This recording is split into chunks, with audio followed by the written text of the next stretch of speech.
반갑습니다. 오늘은 새로운 단원을 살펴보도록 하겠습니다. 교과서 239쪽 자석의 운동으로 전기를 만들 수 있어. 이런 내용인데요. 교과서 그림에 보니까 이런 킥보드가 있어요. 바퀴에 불이 들어오는 킥보드죠. 이런 킥보드를 본 적이 있죠. 싱싱카라고 하죠. 이렇게 싹 세게 달리면 바퀴에 불이 들어오게 돼요. 이건 어떻게 해서 바퀴에 불이 들어오는 걸까요? 안에 건전지가 들었을까요? 네, 그렇지 않죠. 여기는 건전지 안 들었지만 전구에 불이 들어와요. 어떻게 건전지 없이 전기를 가해주지도 않았는데 불이 들어오게 될까? 왜 그럴까요? 네, 여기는 자체적으로 전기를 생산하는 발전기가 들어있기 때문에 그래요. 네, 이런 거 말고도 우리 주변에 보면 전기를 스스로 만들어서 안에 건전지를 넣지 않았는데도 전기를 만드는 그런 장치들이 많이 있어요. 예를 들면 여러분 교통카드 있죠. 교통카드 안에 건전지가 들어갈까요? 네, 교통카드는 크기가 작고 아주 납작한 카드이기 때문에 건전지를 넣을 공간이 없어요. 그런데 교통카드는 어떻게 작동하느냐? 버스에다가 이렇게 갖다 대면, 단말기에 대면 띡 하면서 그냥 결제가 이루어지죠. 결제가 된다는 것은 이 카드 안에 어떤 금액이 들어있는 정보가 들어있겠고, 그 다음에 단말기에서 그 요금을 가져가는 거죠. 가져가려면 어쨌든 무선 통신을 해야 될 거예요. 카드하고 단말기하고 왔다 갔다 통신을 주고받고 해야 되는 거죠. 그런데 통신을 주고받으려면 이 카드하고 단말기하고 무선 통신을 주고받으려면 이 카드도 어떤 전기가 필요한 거예요. 그런데 어떻게 전기 없이 작동하느냐 하면은 역시 이것도 같이 마찬가지로 카드 내부에서 어떤 전기를 스스로 만들어내는 발전기와 같은 역할을 하는 부분이 있어서 작동을 하게 되는 거예요. 자, 오늘 어떤 원리로 이렇게 전기가 만들어지는지, 발전기는 어떻게 전기를 만드는지 그 내용을 오늘 살펴볼 내용이 되겠습니다. 우리 교과서에 보니까 손발전기가 나오죠. 손발전기를 만드는 모습이 나오는데 이 재료를 학교에 사두었어요. 그래서 여러분 다음에 기말고사 끝나고 나서 시간 여유가 있을 때 같이 한번 만들어 보도록 하겠습니다. 구조는 간단해요. 여기 코일이 감겨 있고요. 네, 에나멜선이죠. 에나멜선을 빙글빙글 감아서 코일을 만들었어요. 코일을 감고 양쪽 끝을 여기 전구에다 연결했고 안에는 자석이 들어가죠. 이 자석이 이 안에서 움직이게 되면 코일에 전류가 흐르면서 전구에 불이 들어오게 되는 그런 구조예요. 근데 이 코일은 이 에나멜선은 바깥에 코팅이 되어 있어요. 그래야지 옆에 이렇게 붙어 있는 옆에 선으로 바로 전류가 흐르지 않겠죠. 빙글빙글 돌면서 전류가 흘러야 되기 때문에 코팅이 되어 있고 이 부분에 전구하고 맞닿는 부분은 코팅을 벗겨내야 되겠죠. 그래서 여기 사포 같은 걸로 이렇게 긁어내서 전구에 연결을 합니다. 자, 이렇게 연결된 것은 이 전구의 이쪽 끝이 에나멜에서 연결돼서 뱅글뱅글 꼬여 있고 또 반대쪽 끝이 전구의 반대쪽에 연결되어 있는 구조죠. 전선은 이거밖에 없고 다른 건 없어요. 그리고 이 빈 공간인 이 안에 내부에서 자석을 집어넣어서 왔다 갔다 하게 만들면 전구에 불이 들어오게 돼요. 어떻게 이게 가능하냐? 이 원리는 여러분이 2학년 때 배웠던 원리를 떠올려 봐야 되는데 자석 주변에는 뭐가 생기죠? 네, 자석 주변에는 자기장이 형성되어 있습니다. 자석 주변에 형성되는 게 자기장인데 자석 말고도 자기장을 형성할 수 있는 게 있죠. 네, 그것도 여러분 2학년 때 배웠는데 전류가 흐르는 전선 주변에는 자기장이 생긴다라는 내용을 배웠을 거예요. 기억이 나나요? 앙페르 법칙 그런 걸 배웠죠. 전류가 흐르는 전선 주변에 자기장이 생기고 코일에 전류를 흘려보내줄 때 오른손 이렇게 앙페르 오른손으로 이렇게 해가지고 이렇게 돌아가는 전류가 흐를 때 이 방향에 자기장이 생긴다. 그런 내용을 여러분 배웠을 거예요. 플레밍의 오른손 법칙 이런 것도 배웠고 했는데 이렇게 전류가 흐르는 전선 주변에 자기장이 생긴다는 거 2학년 때 배웠고 지금 오늘 배우는 내용은 그것과 정반대예요. 전류가 자기장을 만든다는 게 2학년 때 배운 내용이고 오늘은 자기장이 전류를 만드는 거죠. 정반대의 상황이죠. 자기장으로 어떻게 전류를 만드느냐. 자기장이 있는 자석이 있는데 이 자석이 가만히 있을 때는 전류를 만들 수 없지만 이 자석이 움직이게 되면 주변에 자기장의 변화가 생기겠죠. 이렇게 자기장의 변화가 코일의 내부의 자기장의 변화가 코일에 전류를 흐르게 만들고 그 전기 에너지에 의해서 전구에 불이 들어오게 되는 겁니다. 바로 발전기가 전기를 만드는 원리가 바로 방금 설명했던 그런 내용이 되겠어요. 교과서 다음 페이지 보면 그 원리가 뭔지 설명이 되어 있는데요. 바로 전자기 유도라는 겁니다. 자석이 움직이면 코일을 통과하는 자기장이 변하게 되죠. 이 자석이 코일 근처에 가만히 있을 때는 아무런 효과가 없어요. 전구에 불이 들어오지 않아요. 이 자석이 더 가까이 있어도 이 안에 집어넣었다 하더라도 자석이 움직이지 않고 가만히 있을 때는 불이 들어오지 않아요. 그런데 이 자석이 움직이게 되면 자기장의 변화가 생기겠죠. 왜냐하면 자석 주변에는 이렇게 자기장이 형성되어 있기 때문에 이런 모양의 자기장이 형성되어 있는데 이 자기장을 형성하고 있는 자석이 움직이게 되면 코일 내부에 자기장의 변화가 생겨요. 자기장이 이리저리 바뀌게 되죠. 그것 때문에 전류가 흐른다는 겁니다. 그래서 자석이 움직이면 전류가 흐르면서 전구에 불이 들어오게 되는데 이때 이런 자기장의 변화에 의해서 코일에 전류가 흐르는 이런 현상을 뭐라고 하냐면 전자기 유도라고 하는 거예요. 전자기 유도. 그리고 이때 발생하는 전류를 유도 전류라고 해요. 코일에 흐르는 전류를 유도 전류로 간다. 유도라는 말은 뭔가를 하게 만든다 그런 얘기죠. 전류가 흐르게 만들었다 이런 얘기죠. 지가 알아서 흐른 게 아니고 전압을 걸어줘서 전류가 흐른 게 아니라 이 자기장의 변화가 전류를 흐르게 유도했다. 그래서 이 전류를 유도 전류라고 얘기하고 유도 전류가 이렇게 발생하는 현상을 전자기 유도라고 합니다. 이렇게 발전기는 전자기 유도 현상에 의해서 전기를 생산하는 전기 에너지를 만드는 그런 과정이 되겠습니다. 발전기는 이렇게 여러 가지 형태가 있을 수 있죠. 코일 내부에서 자석이 왔다 갔다 하게 만들 수도 있고, 그리고 교과서 밑에 보니까 좀 생긴 구조가 달라요. 이 발전기 프로펠러가 돌아가면 이 내부에 발전기가 돌아가면서 전기를 만드는 풍력 발전기의 모습인데, 이때는 자석이 이렇게 동그란 자석이 들어있고, 아니면 동그랗지 않고 이게 말굽 자석이죠. 말굽 자석이 형태로 이렇게 있고 내부에 코일이 감겨 있는 모습인데 이 코일이 빙글빙글 돌아가죠. 그러면서 전기를 생산하는 그런 모습인데 모양은 이 모양이든 위의 모양이든 혹은 또 다른 여러 가지 모양이 있을 수 있어요.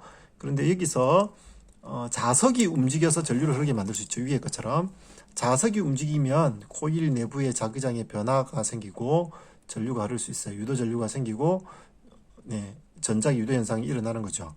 그런데 반대로 자석은 가만히 있고 코일이 움직일 경우도 똑같은 현상이 나타나겠죠.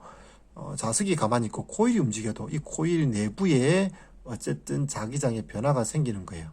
자석이 움직이든 코일이 움직이든 마찬가지로 자기장의 변화가 생겨서 전류가 흐르게 된다라는 거고, 그래서 발전기의 모양은 여러 가지 있을 수 있어요.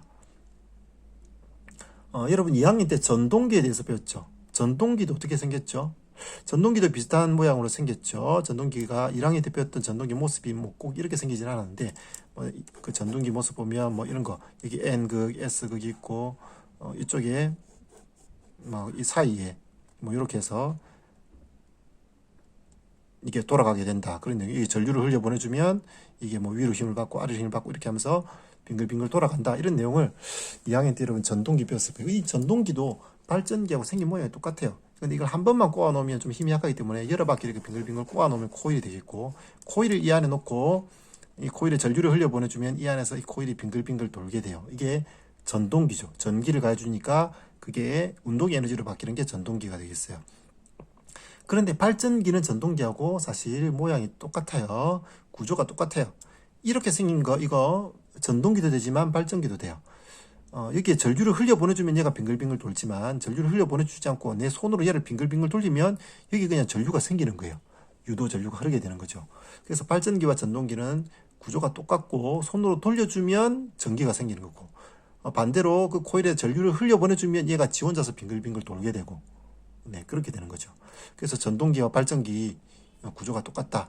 선생님 학교에 손 발전기를 하나 사놨는데 손으로 빙글빙글 돌리는 발전기예요. 그런데 그걸 2개를 사가지고 선생님이 2개를 전선으로 연결해서 발전기 하나를 돌리게 되면 거기서 생긴 전기로 다른 발전기에 전선을 연결해서 그 발전기가 돌아가도록.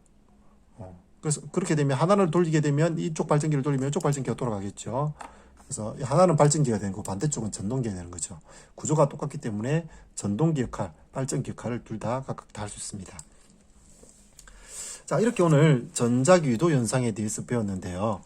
전자기도 현상은 자기장의 변화가 전류를 만들게 되고 그때 흐르는 전류를 유도전류라고 한다. 그런 내용이었습니다. 그래서 아까 처음에 나왔던 이런 킥보드 있죠. 킥보드 바퀴에 불이 들어오는 것은 어떻게 바퀴에 불이 들어오는지 알겠어요? 네, 이 바퀴 안에는 뭐가 들었을까요? 불이 들어오니까 물론 전구가 들었겠죠. 전구가 들었고 건전지는 안 들었어요. 그런데 어떻게 불이 들어오느냐 하면 이 내부에는 코일이 들어있을 거고 그리고 자석도 들어있겠죠. 코일이 고정되어 있고 자석이 움직일 수도 있고 아니면 자석이 고정되어 있고 코일이 움직일 수도 있어요. 둘 중에 하나는 고정되어 있고 하나는 움직이겠죠. 그래서 이게 바퀴 축에 예를 들어 자석이 있다면 아마 자석이 있다면 이 빙글빙글 돌아가는 바깥쪽 바퀴 쪽은 이 돌지 않는 부분에 자석이 있고 돌아가는 부분에 코일이 들어있고 그 코일에 이 전구가 연결되어 있는 거죠. 그러면 자석 주변에서 코일이 빙글빙글 돌게 되면 코일 내부에 자기장의 변화가 생겨서 전구에 불이 들어오게 돼요. 이때 여러분 타본 사람은 알겠지만 속도를 많이 내면 낼수록 전구에 불이 더 밝게 들어오는 사실을 확인할 수 있을 거예요.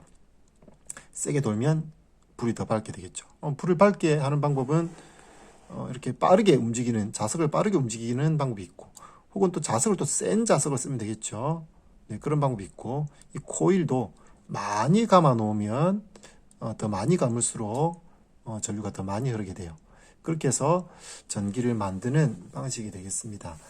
아까 선생님이 얘기했던 교통카드는 어떻게 생겼을까요? 네, 교통카드는 네모나게 생겼죠. 근데 그 교통카드에는 우리 눈에 보이지 않지만 그 내부에 이렇게 빙글빙글 꼬여있는 코일이 들어있을 거예요. 코일이 들어있고 이 코일의 양쪽 선이 뭐 내부에 어떤 칩이 있겠죠. 이를 작동해서 어떤 정보를 주고받을 수 있는 칩이 들어있을 거예요. 근데 이 칩을 작동시키는 전기 에너지를 여기 들어있는 코일이 공급하게 될 거예요. 이 코일은 어떻게 해서 전기가 생기느냐 하면 교통카드 단말기에 갖다 대죠. 그럼 교통카드 단말기 근처에는 계속해서 자기장이 변하는 자기장이 형성되어 있을 거예요. 자석을 옆에서 막 이렇게 움직이는 것처럼 네, 옆에 변하는 자기장이 형성되어 있고 그 갖다 대면 이 코일에 유도 전류가 흐르면서 이 칩을 작동시키게 되죠. 이런 원리로 건전지가 없어도 작동하고 요즘에 뭐 스마트폰이라든지 아니면 태블릿 PC 같은 것도 펜을 쓰는 게 있죠. 펜을 써서 펜으로 네, 태블릿 PC를 이렇게 조작을 하고 하는데 이 펜에 뭐 건전지가 들어가서 충전을 해야 되는 것도 있지만 그렇지 않고 충전하지 않고도 쓸 수 있는 펜들이 있어요. 어떻게 충전하지 않고 쓸 수 있느냐? 이것도 역시 마찬가지죠. 그 안에는 펜 안에 코일이 들어있고 이 태블릿 PC가 계속해서 변하는 자기장을 형성해주고 있고 그 가까이 가니까 이 자기장의 변화가 여기 들어있는 코일의 전류를 흐르게 만들어서 작동할 수 있도록 네, 그런 원리로 되어 있습니다. 그리고 요즘 스마트폰 최신 기종들 보면 무선 충전을 할 수 있죠. 충전 패드 위에다가 스마트폰을 올려놓으면 저절로 충전이 돼요. 전선도 연결되지 않았는데 어떻게 해서 충전이 되느냐? 역시 똑같은 원리예요. 그 스마트폰 내부에는 이렇게 코일이 들어있을 거예요. 코일이 감겨 있을 거고, 그 다음에 이 충전 패드는 계속해서 변하는 자기장을 형성해 주고 있어요. 자기장의 변화는 이렇게 자석이 왔다 갔다 움직이면서 만들어 줄 수도 있지만 우리가 2학년 때 배웠듯이 전류가 흐르는 전선 주변에도 자기장이 형성되죠. 그런데 그 충전 패드 안쪽에 코일이 감겨있고 거기에 전류의 방향을 계속 바꿔주면 거기서 계속해서 변하는 자기장이 생기겠죠. 네, 그 자기장의 변화가 스마트폰 내부의 코일의 자기장의 변화를 일으켜서 유도 전류를 흐르게 하고 그렇게 해서 충전할 수 있도록 만들게 되겠습니다. 자, 이렇게 오늘은 자기장의 변화가 전류를 만들 수 있다 했고 그게 전작 유도 현상이고 그때 흐르는 전류가 유도 전류다 그런 얘기를 배웠죠. 그래서 이렇게 코일 근처에서 자석이 움직일 때 자석이 움직이면 자기장의 변화가 생겨서 유도 전류가 생긴다. 그런 내용을 오늘 살펴봤습니다. 스스로 점검하기 문제를 한번 볼까요? 교과서 밑에 보니까 여러분 쉽게 풀 수 있을 거고 3번을 한번 보겠습니다. 여기 보니까 이 발광 다이오드 그러니까 LED죠. 네, 전구가 두 개가 연결되어 있는데 두 개의 연결 방향을 반대로 했어요. 그 자석을 집어넣을 때 하고 집어넣을 때는 이쪽 전구에 불이 들어오고 뺄 때는 이쪽 전구에 불이 들어오죠. 그 까닭은 왜 그럴까? 네, 그 까닭은 뭘까요? 네, 자석이 가까워질 때, 멀어질 때 자기장의 변화가 전류를 흐르게 만들어서 유도 전류가 생긴다라고 했는데, 그때 유도 전류가 아무 방향으로 생기는 게 아니라 전류는 방향이 정해져 있죠. 네, 전선의 전류가 요 방향으로 전류가 흐를 수도 있고 반대 방향으로 전류가 흐를 수도 있어요. 전류가 흐르는 방향은 이 방향이 될 수도 있고 이 방향이 될 수 있죠. 그 방향은 어떻게 결정되는 거냐면 이 자석의 움직임이 어떠냐에 따라 달라지는 거예요. 자석이 가까워지느냐 멀어지느냐, 혹은 자석이 N극을 가까이 했느냐 S극을 가까이 했느냐, 그리고 여기 있는 코일이 어느 방향으로 꼬여 있느냐, 네, 그런 거에 따라서 자석의 방향, 전류가 흐르는 방향이 달라질 수 있어요. 그래서 자석을 그대로 하고 코일도 꼬여 있는 방향은 그대로일 거고, 자석을 뒤집지 않고 그 상태로, 네, 가까이 할 때와 멀리 할 때는 전구에 불이 들어오는 방향이 달라지죠. 가까이 할 때 뭐 이쪽에 불이 들어왔고, 멀리 할 때는 B에 불이 들어왔죠. 근데 자석을 만약 뒤집어서 하면 또 반대로 될 거예요. N극, S극을 반대로 해서 자석을 뒤집은 채로 가까이 하면 이쪽에 B에 불이 들어오고, 멀리 할 때는 A 쪽에 불이 들어오고, 뭐 그렇게 되겠죠. 자, 오늘은 여기까지 하겠습니다.